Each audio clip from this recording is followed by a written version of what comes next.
Hey guys, John with RealTruck.com here. Today we're breaking out the big fun toys. We've got our big bumper installed onto our Ram project truck. Now it's time for our Superwinch Tiger Shark Winch. One of the really cool things about this Tiger Shark Winch from Superwinch is that it comes with everything you need to get it installed on your truck and get it up and running in short time. So what we have here with this winch is a 9,500 pound pole winch, which is pretty awesome in itself. We have our wired remote so that we can work that winch in and out. Plus it comes with our rollers that attach to our front bumper so that we don't have line drag if we're pulling something out of the ditch from the side or whatever the case may be. And that's pretty much what we have to get onto this truck. So let's get at it. Now that we've got our winch up on our jack, what we're going to do is we're going to go ahead and lift this up here into location. These winches are kind of heavy, and you could manhandle it up there if you'd like. However, this is just a little easier way of doing it, because what we're going to do is most of the time these winches are set so that they stand straight up. On this particular bumper, it's designed so that it lays flat like this with the feet down, and these will be actually facing the front of the bumper.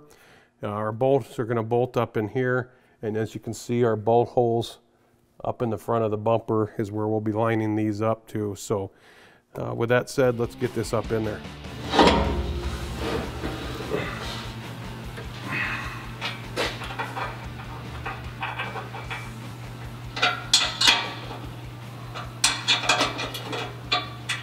Now that we've got our winch installed into the back side of the bumper, go ahead and let our truck back down where we can work on it out here.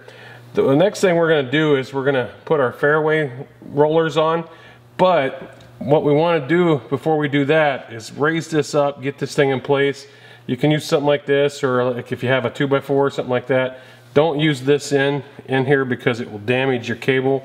I'm just going to use the handle, and then what I'll do is I'll raise up the winch, and unless you're lucky enough to have something to fit inside there, which I don't, you'll have to go ahead and use a wrench to tighten those down.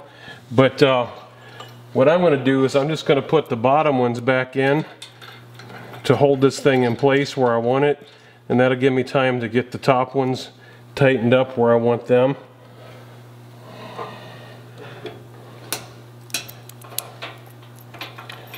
So what we want to do is, when you do this, is go ahead and try to center the holes in these slots, because that'll give you the best range of movement if you need to adjust it up and down at all.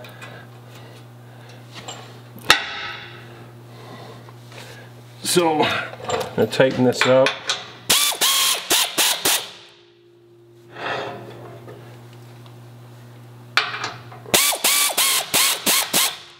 Now what that's going to do, that's going to hold it in place for now and give me time to get these tightened up. And then once I get these tightened up, then we'll come back and we'll put our rollers on.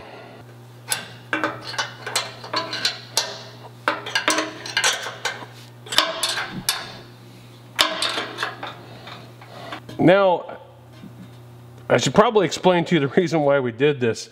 If you look at our roller, if you put the roller on here, unless you've got a socket or something that'll fit down in there to tighten up those top bolts, you can't get to them. Unfortunately, those are 16mm bolts and 15mm holes, so it doesn't work out very well, so we had to do it that way. But we'll go ahead and take these two back out now and attach our roller, and we'll have the hard part of the installation done.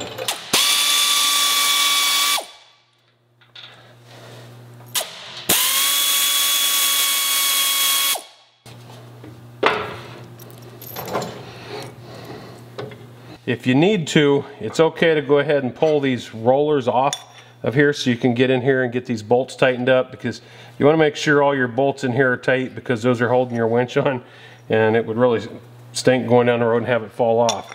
So if you need to, go ahead and pull these off. Now when you put these back on, make sure when you tighten them up that you don't over tighten these.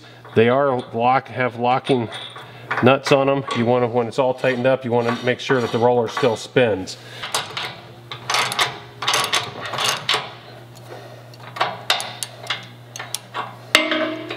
And you can see there that one's a little too snug. All you gotta do is just back off the nut just a little bit so that it'll spin. And there you go. So we've got all that stuff done.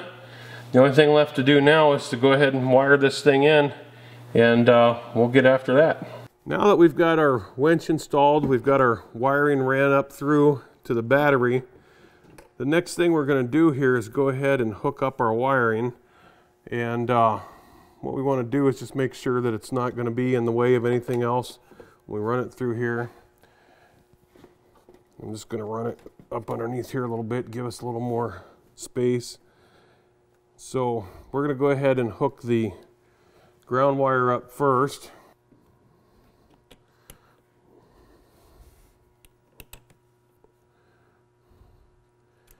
That's just a matter of simply taking your battery cable in, nut loose, put the wire on, tighten it back up.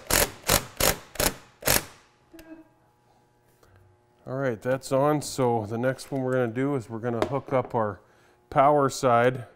Now this is going to be a little bit different on the power side, because what we're going to do on the power side is we're going to be hooking up this relay block. Now it tells you on here just so you know which side's which, because these are directional. So you want to make sure that you see the blade that says BAT on there for battery.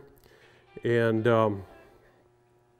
what we'll do is we'll attach that on the side here, and then our hot wire from our winch will attach onto this post. In order to install our relay block is to go ahead and take this off of our positive cable end.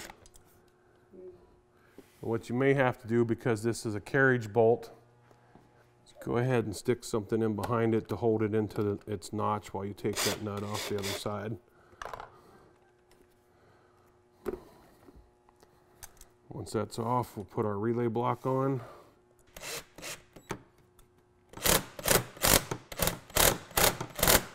Now that our relay block is on, we'll go ahead and attach our power wire.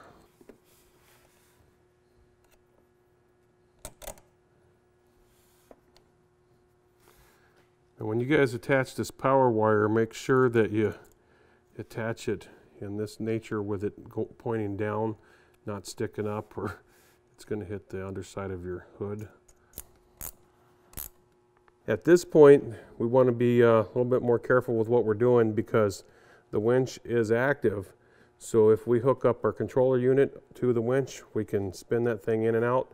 What we're going to do now is we're going to go ahead and finish getting our cable hooked up and pulled through our rollers and our hook installed, so that way we're all ready to go with this. Now that we've got our power hooked up, we're ready to go ahead and install our hook to our winch cable. One of the things you'll need to do is go ahead and attach your remote to your winch, because you will need the power for the spool. This cable comes attached to the brace bar in here with just a zip strip on it. So you want to be careful when you cut that loose, because the cable is under some pressure and it may snap on you. So we'll go ahead and cut that loose.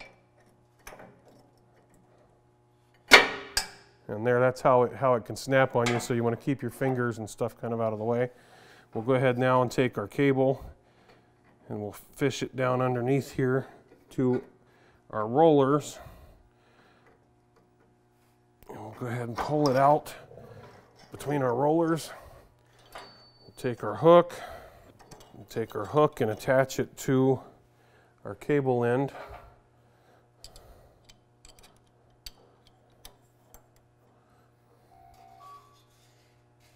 Take our flag and attach it to our hook. All right. And we'll go ahead and spool this out a little bit and wrap this back up.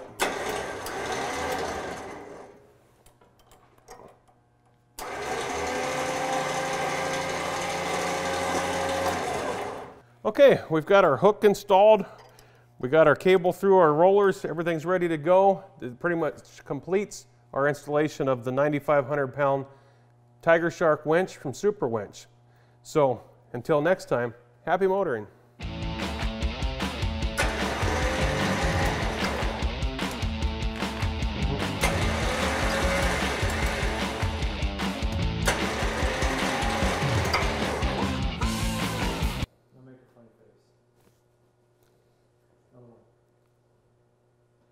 Another one.